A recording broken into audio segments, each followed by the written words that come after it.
ของแท้บ่จำเป็นต้องวิ่งแค่อยู่นิ่งๆก็มีค่าเย้ย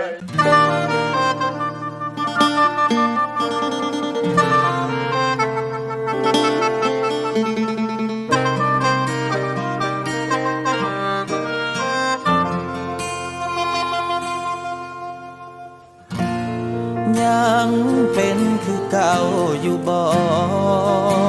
หัวใจที่ว่าหักกัน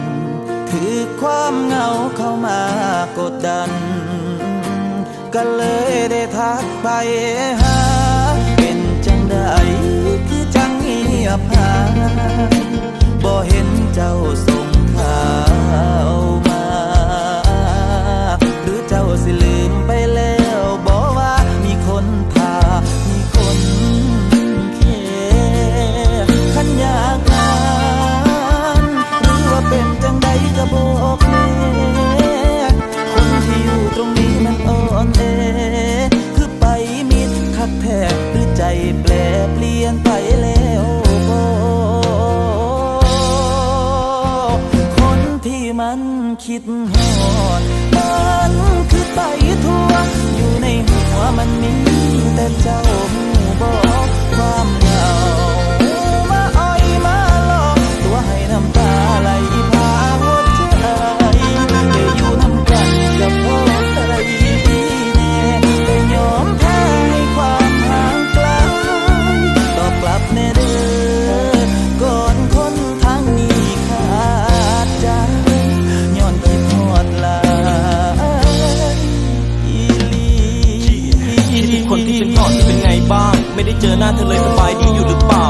พยายามส่งข้อความทักไปเธอไม่ตอบเลยฉันไม่เคยจะได้ข่าวเห็นเธอออนไลน์ฉันเลยกดโทรไปแต่ทำไมเธอถึงไม่อยากรับสายทำยังไงเพื่อได้ติดต่อกับเธอหรือจะต้องเขียนส่งข้อความจดหมายขอเวลาโทรหาสัก15 นาทีเธอจะรู้ไหมฉันคิดถึงมากฉันตั้งใจภาวนาให้เธอกลับมาสักทีคนละใจรอเหมือนจะเป็นบ้าขอเธอแค่เท่านี้ไม่ได้มากไปใช่ไหมจากคำขอลูกผู้ชายที่ได้กล่าวอยากจะถามเธอตรงๆครั้งสุดท้ายแค่อยากจะรู้เธอยังรักฉันหรือเปล่า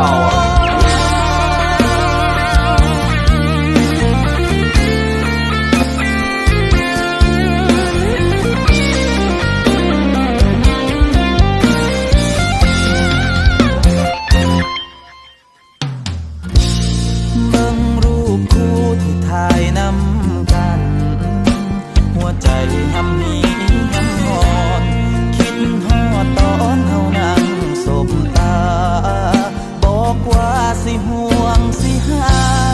แล้วเป็นหยังคือจังเงียบไปบ่แชทบ่ไลน์บ่ทักสร้างเป็นสร้างบ่ฮู้จักว่ามีคนทามีคนแค่ขันอยากนานหรือว่าเป็นจังใดก็บอกแน่คนที่อยู่ตรงนี้มันอ่อนแอ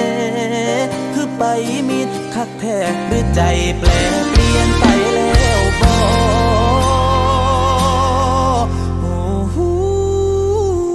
กับคนที่มันคิดฮอดมันคือไปทั่วอยู่ในหัวมันมีแต่เจ้าหูบอกความเหงามาอ้อยมาหลอกตัวให้น้ำตาไหลพาหัวใจได้อยู่น้ำกันกับพ่อใจแน่แต่ยอมแพ้ให้ความห่างไกลตอบกลับแน่เด้อก่อนคนทางนี้ขาดใจย้อนคิดฮอดหลายตอบกลับแน่เด้อก่อนคนทางนี้ขาดใจย้อนคิดฮอดหลาย